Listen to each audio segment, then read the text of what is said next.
menjadi sumber kejahatan, sumber kebinasaan, sumber kehinaan. Karena pada diri si nafsu itu terkumpul sifat-sifat yang tercela. Tidak ada sedikit pun nafsu itu mempunyai sifat yang terpuji, walaupun secara zahir terpuji, tapi hakikatnya adalah apabila itu dari nafsu maka pasti tercela.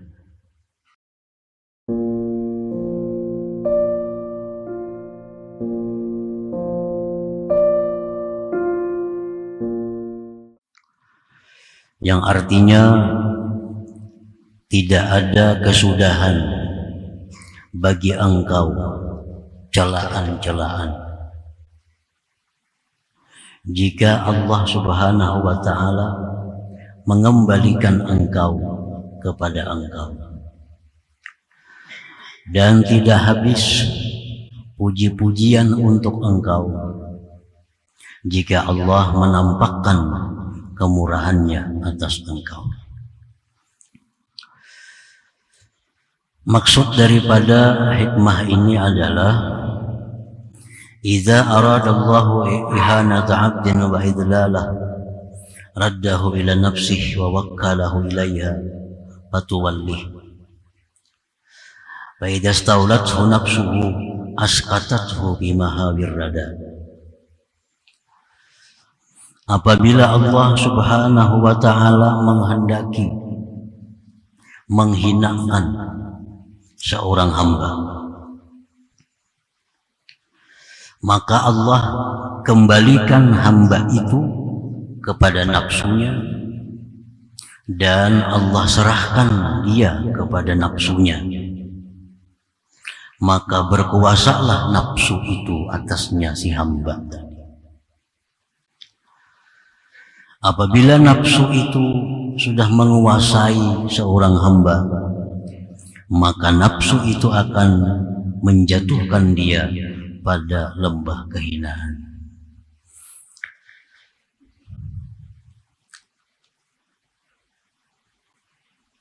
Jadi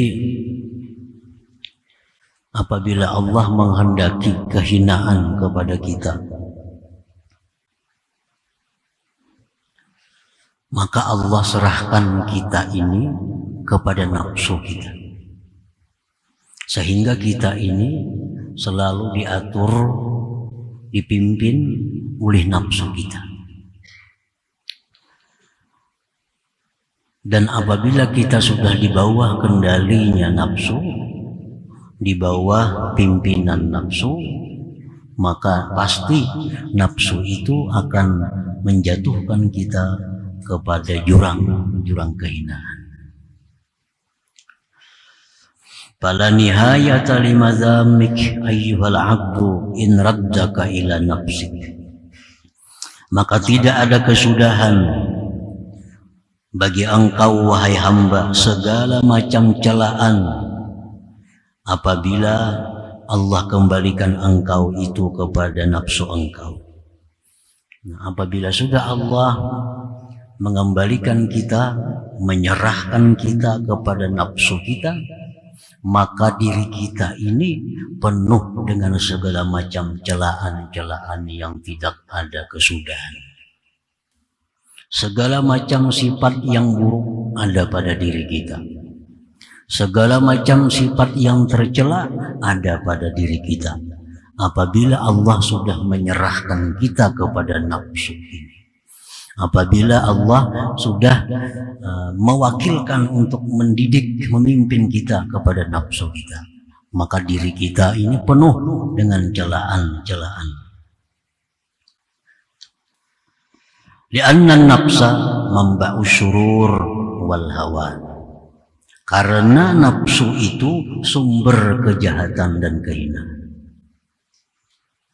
Nah, nafsu itu sumbernya kehinaan, sumbernya kejahatan. Nah, kalau kita dipimpin oleh nafsu, kalau Allah sudah menyerahkan kita kepada nafsu, maka kita akan jatuh di dalam kehinaan.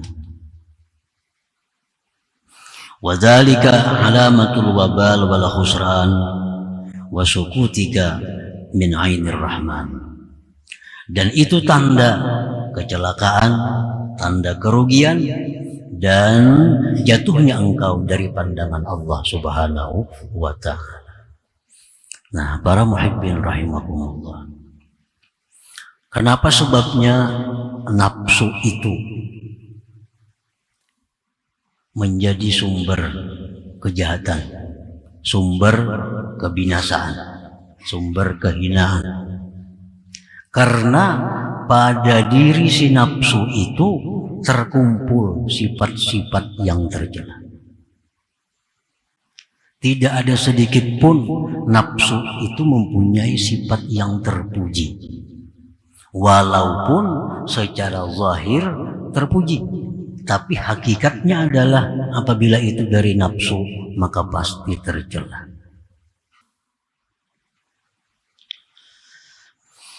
Nah, sifat nafsu itu antara lain adalah al-kibru, kesombongan. Ini sifat nafsu. Nah, kalau kita dipimpin oleh nafsu yang bersifat sombong, kita pun akan jadi orang yang sombong. Lamma khalaqaha Allah qala laha man ana qalat anta wa ana. Ini bukti kesombongan nafsu. Begitu Allah menciptakan nafsu, ujar Tuhan, wahai nafsu, siapa aku? Nafsu menjawab, engkau, anak-anak, aku. Artinya nafsu kadang mengakui bahwa dia adalah hamba Allah, dia kadang mengakui bahwa dia adalah ciptaan Allah, dan tidak mengakui Allah sebagai Tuhan. Anta, anak-anak. Nah, ini sifat nafsu, artinya kesombongan nafsu itu. Begitu diciptakan, dia sudah sombong.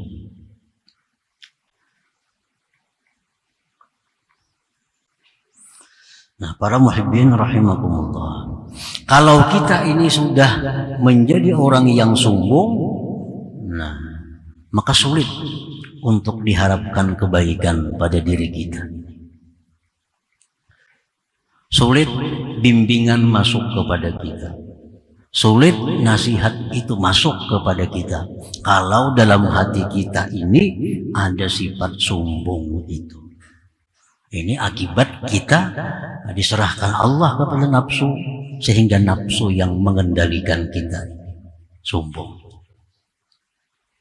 Allah sudah menyatakan dalam Al-Quran, innahu la yuhibbul mustakbirin.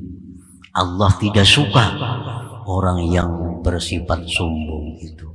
Nah, kalau Allah ini tidak suka orang yang bersifat sombong, maka Allah tidak akan memberikan sesuatu yang berharga kepada orang yang tidak dia cintai. Allah tidak akan memberikan sesuatu yang berharga kepada orang yang tidak ia cintai. Apa yang berharga itu? Antara lain hikmah, ilmu-ilmu rahasia, ilmu-ilmu ma'rifat. Nah, ini Allah pasti tidak akan memberikan kepada orang yang tidak disukainya. Orang sombong termasuk orang yang tidak disukai oleh Allah Subhanahu wa ta'ala. Nah, para muhibbin rahimakumullah, dalam hati kita ada sombong, maka nasihat-nasihat agama tidak akan bisa masuk ke dalam hati kita. Nasihat Al-Quran tidak akan masuk ke dalam hati yang di situ sombong. Nasihat-nasihat dari Rasulullah Sallallahu Alaihi Wasallam tidak akan masuk ke dalam hati yang di situ ada sifat sombong. Allah berfirman, sa'asrifu an ayati alladzina yatakabbaruna fil ard bighairil haqq. Artinya aku palingkan ayat-ayatku terhadap orang-orang yang sombong di muka bumi itu. Nah, para muhibbin rahimakumullah. Nah, ini salah satu di antara tercelaknya seseorang yang dipimpin oleh nafsu.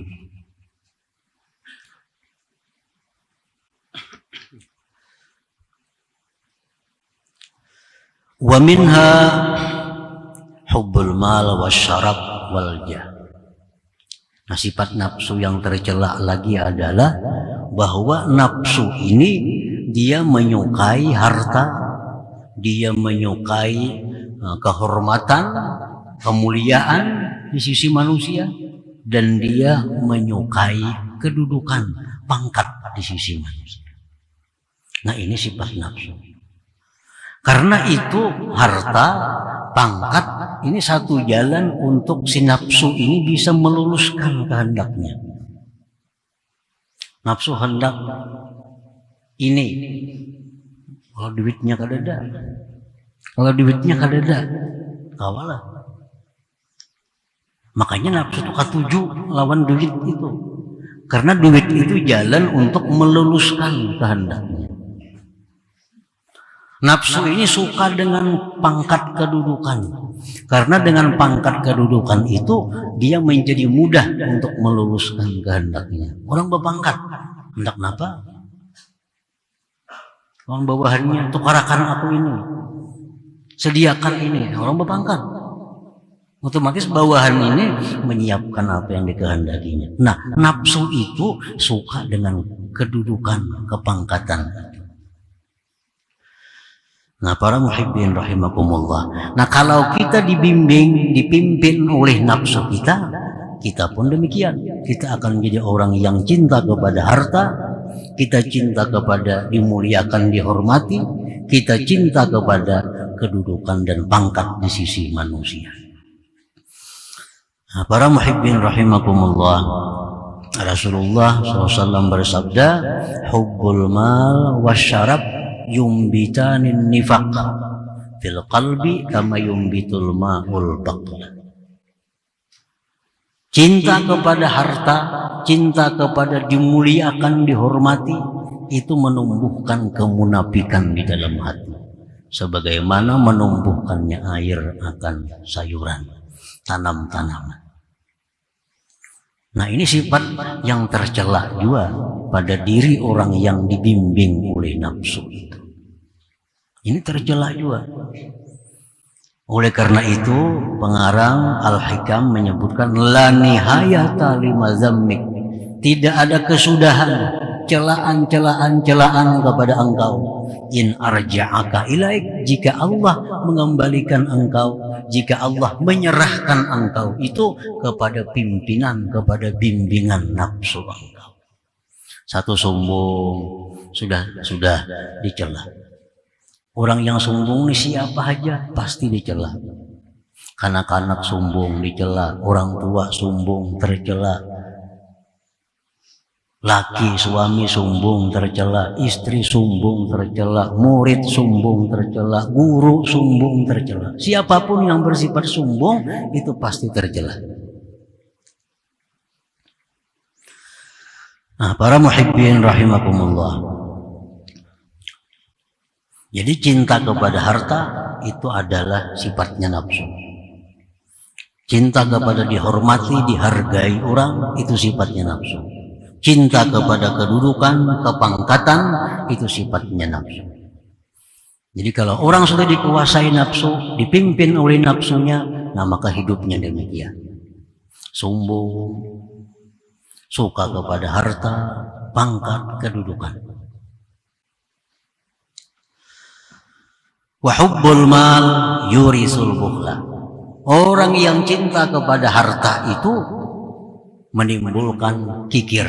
Nah, kikir ini pun termasuk sifat yang tercela. Ya, cinta kepada harta, maulah pemurah. Orang cinta kepada harta jauh dengan pemurah. Nah, otomatis orang itu cinta kepada harta, dia kikir. Rasulullah SAW sudah menyatakan, wa innal bakhil ba'idun minallah, ba'idun minan nas, ba'idun minal jannah, qaribun minan nar. Ujar Nabi, orang yang kikir itu jauh dari Allah, jauh dari manusia. Orang ada mau mengawani, ngekikir orang aja. Rokok minta lawan orang, titisan minta lawan orang, kawarong minta biariakan orang. Orang kikir, ba'id minan nas, jauh dari manusia. Ba'idun minal jannah, jauh dari surga. Qaribun minan nar, dekat dengan neraka. Dekat dengan neraka. Kenapa sebabnya? Karena orang kikir ini dekat dengan neraka karena dia bayar zakat, zakatnya bisa kurang. Karena dia kikir. Dia menjual takaran, timbangan, ukuran bisa kurang karena dia kikir. Milik orang bisa dikatakannya miliknya karena dia kikir. Nah, makanya tadi qaribun minan nar, dia dekat dengan neraka. Nah, segala sifat tercela-tercela ini ada pada diri orang yang di bawah bimbingan nafsu itu. Nah, para muhibbin rahimakumullah. Wa hubbus syarab wal jah yurithur riya. Orang yang suka kehormatan, suka kedudukan itu menimbulkan riya. Riya. Minya sembahyang supaya dinilai orang. Dia itu ahli sembahyang. Dia bersedekah bukan mencari balasan Allah. Dia bersedekah bukan mencari keridhaan Allah. Tapi dia bersedekah untuk mendapatkan simpati dari orang. Nah, ini akibat apa? Cinta kepada kedudukan. Cinta kepada kepangkatan. Mestinya sedekah itu mencari keridhaan Allah. Ya paling inting mencari surga. Sedekah. Nah, orang ini dia bersedekah bukan mencari keridhaan Allah. Bukan mencari surga. Tapi yang dia cari adalah agar orang bersimpati kepadanya, agar orang menyebutnya pemurah dan lain sebagainya. Nah, ini akibat dari cinta kepada kepangkatan, kedudukan itu. Nah, ini pun sifat tercela. Nah, jadi segala macam celaan-celaan itu ada pada diri orang yang dibimbing oleh nafsunya itu. Nah, para muhibbin rahimakumullah.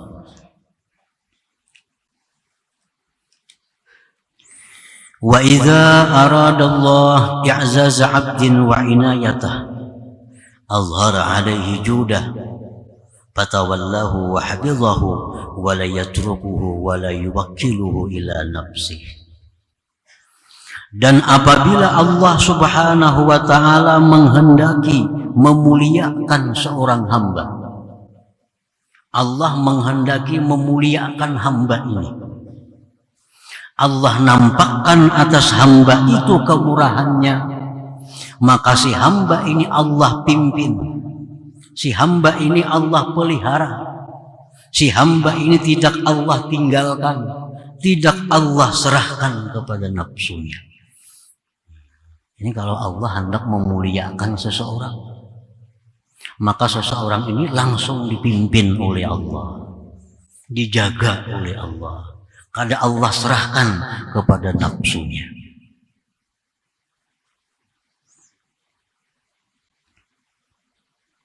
Dalam doa kunut itu ada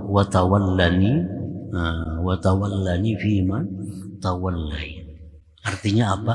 Pimpinlah aku ya Allah, pimpinlah hamba ya Allah pada orang-orang yang kau pimpin. Jangan sampai kita dipimpin oleh nafsu. Wa idza aradallahu i'zaza 'abdin, bila Allah menghendaki memuliakan seorang hamba wa inayatah dan menolongnya, azhara 'alaihi judahu, Allah nampakkan atas hamba itu kemurahannya, maka Allah pimpin dia, Allah jaga dia, Allah tidak tinggalkan dia, dan Allah tidak menyerahkannya kepada nafsunya. Fala tafrugu madaihuka ayyuhal abdu in azhara judahu alaika fatawallaka wa hafizaka bi inayatihi wa hajazaka min nafsik. maka tidak habis pujian-pujian kepada engkau wahai hamba. Jika Allah itu menampakkan kemurahan atas engkau, Allah yang memimpin engkau dan menjaga engkau. Nah, kalau sudah Allah memimpin seorang manusia, Allah yang menjaga manusia ini, maka puji-pujian ditujukan kepada manusia itu tidak ada habis-habisnya.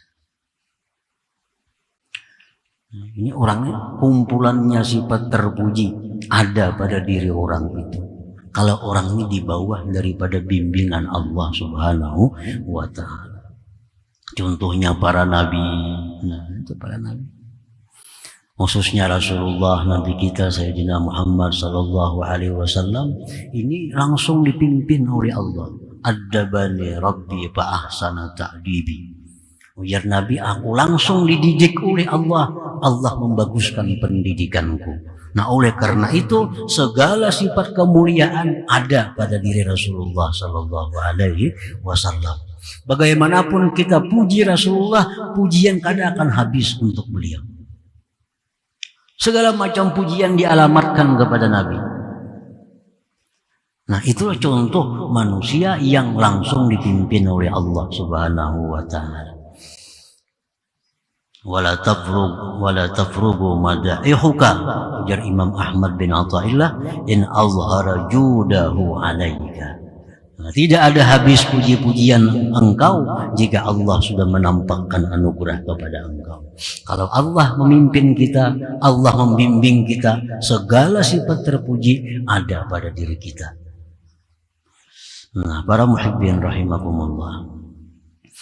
Nah, kemudian sesudah kita mengetahui bahwa bila Allah hendak menghinakan seseorang, Allah serahkan ini orang kepada nafsu untuk membimbingnya.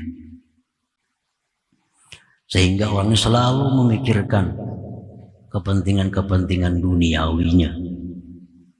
Kalau Allah menghendaki memuliakan seseorang, Allah pimpin langsung, Allah didik langsung, Allah jaga langsung orangnya. Sehingga dia menjadi terpuji dan mulia. Nah, lalu bagaimana kita caranya agar kita ini termasuk orang yang dibimbing oleh Allah? Bagaimana kita supaya jadi orang yang dibimbing oleh Allah, jangan orang yang diserahkan Allah kepada nafsu itu. Nah, Rasulullah Sallallahu Alaihi Wasallam beliau mengajarkan kepada kita doa. Nah, doa ini salah satu di antara sekian macam cara agar kita jadi orang yang dibimbing Allah. Salah satunya doa.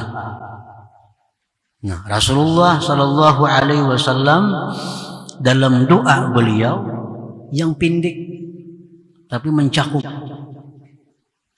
Allahumma la takilni ila nafsi tarfata aini. Nah, itu doa Nabi. Allahumma la takilni ila nafsi tarfata aini. Nah, pendek aja doanya. Allahumma ya Allah, la takilni, janganlah engkau serahkan aku. Jangan engkau serahkan aku ila nafsi, kepada nafsuku, tarfata ain, sekejap mata jua. Artinya kalau kita ini diserahkan Tuhan kepada nafsu, semenit saja hancur kita. Kita jadi orang yang hina. Apalagi berhari-hari, apalagi berbulan-bulan nafsu mendidik kita, apalagi nafsu bertahun-tahun membimbing kita. Nabi sekejap mata aja beliau berlindung kepada Allah daripada bimbingan nafsu ini. Nah, itu doa yang pendek dari Nabi. Allahumma ya Allah ya Tuhanku, la takilni, jangan engkau serahkan aku, nah, jangan engkau antar aku ila nafsi, kepada nafsuku, tarfata ain, sekejap mata juga. Ini termasuk doa yang mesti jadi amaliyah kita. Ini termasuk doa yang jadi wirid kita. Agar kita ini selalu dibimbing oleh Allah, agar kita selalu dipelihara oleh Allah, jangan diserahkan kepada selainnya seperti nafsu tadi. Nah, para muhibbin rahimakumullah, jadi itu antara lain caranya agar kita selalu berada dalam bimbingan Allah. Nah, orang yang dibimbing Allah ini, kalau dia ada ingin berbuat satu maksiat,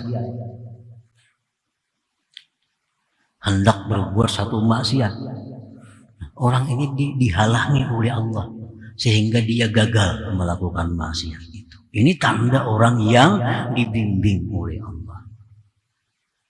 Seperti Imam Harith Al-Muhasibi, beliau mempunyai suatu karamah di mana kalau beliau itu dihidangkan makanan yang syubhat atau makanan yang haram apalagi, maka tangan beliau itu bergetar bahwa ini makanan jangan dimakan, ini ada haramnya. Nah, ini contoh orang yang dibimbing oleh Allah. Begitu hendak melakukan sesuatu yang jahat, dihalangi sehingga tidak jadi melakukan kejahatan itu. Selalu kesulitan untuk melakukan kemaksiatan, selalu gagal bila merancang kemaksiatan. Ini alamat orang yang dijaga, dipelihara oleh Allah Subhanahu wa Ta'ala. Nah, sebaliknya, apabila kita merancang satu kejahatan, berhasil.